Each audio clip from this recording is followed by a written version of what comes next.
Let me go now to the motion to recommit. They taught me in freshman orientation 10 years ago that was just a procedural motion. It had no policy aspect to it whatsoever, and so just vote no.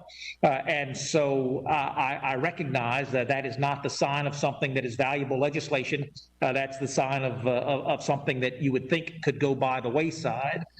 But in our very new era of having almost all closed rules all the time, right? Not a single open rule in Paul Ryan's administration. Not a single open rule now in Speaker Pelosi's operation. There is no opportunity sometimes for the minority to have input on the House floor. If we had open rules, the challenges would be very much the same as the ones you pointed to, Mr. Lieu.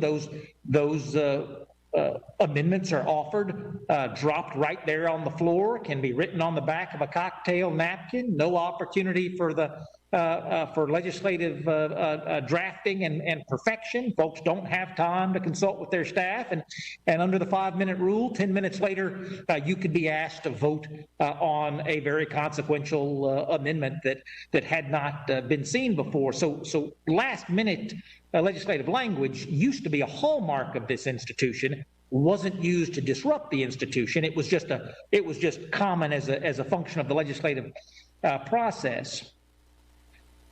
I remember once on our prescription drug bill last year, the majority saw in its wisdom the ability to offer the minority an amendment in the nature of a substitute. And in exchange, the minority said, and we're not going to press for our motion to recommit.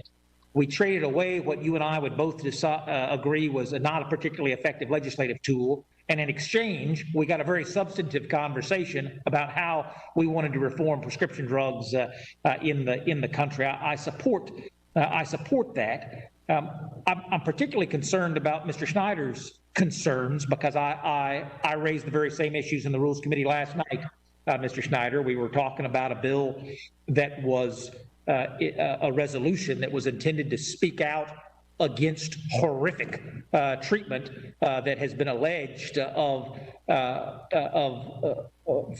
non-citizens in the country after they have been detained by federal forces. And the resolution, I believed, was designed to divide us on something that we should have been speaking in one voice to condemn, that there's no benefit in America of having it appear that someone condones inhumane treatment by federal authorities against non-citizens. So is it clear to you that there is a difference? The occasional majority bills that are brought to the floor for a vote that are designed apparently to divide us as opposed to unite us, versus the motion to recommit, which I would absolutely concede is often designed as something that makes it appear that we are divided when in fact we may not be so. No, thank you. I appreciate the question. The distinction I would draw here is it's never good to divide us, but that's part of the politics and part of the process here. It's using a group as a pawn, as the wedge to create that division, to try to create a false impression of antagonism to a group or an individual that doesn't actually exist, that I think becomes so dangerous. And my concern specifically with respect to use of American Jews and the issue of anti-Semitism in our country, which, as noted with the ADL numbers, is on the rise in the country as it is around the world. We are empowering groups that are trafficking in anti-Semitism. And we are diminishing groups that are being used as the wedge. I think back on some of those motions to recommit that I'm sure you are referring to. I would often say we were talking about protecting this group or that from some groups that rightfully need protection. And the motion to recommit said, yes, those things are important, but someone needs to speak out against anti-Semitism, and they're not. Someone needs to speak out against anti-Israel sentiment, and they're not. Someone needs to do these things, and so we're going to do this. We can't move legislation to the floor on our own, and so we're going to put it in this context.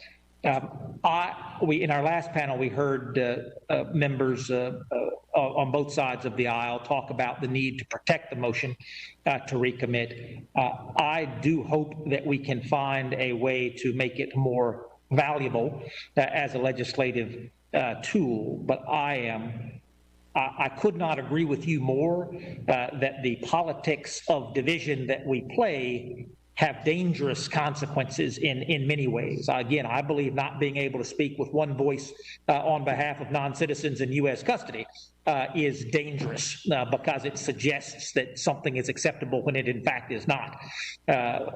And that is certainly true as it relates to anti-Semitism. And so I'd be happy to work with you in a Republican majority, as we're sure to see in January. I want you to know I will be just as willing to partner with you as I am in a Democratic majority today. And I appreciate that, and in all our interactions, we've always had good comedy, and I think it's that comedy that allows us to put forward policies that advance the interests of the nation. There will be arguments and there will be divisions of opinion, but we should never use individuals or groups of individuals as a pawn in advancing that cause.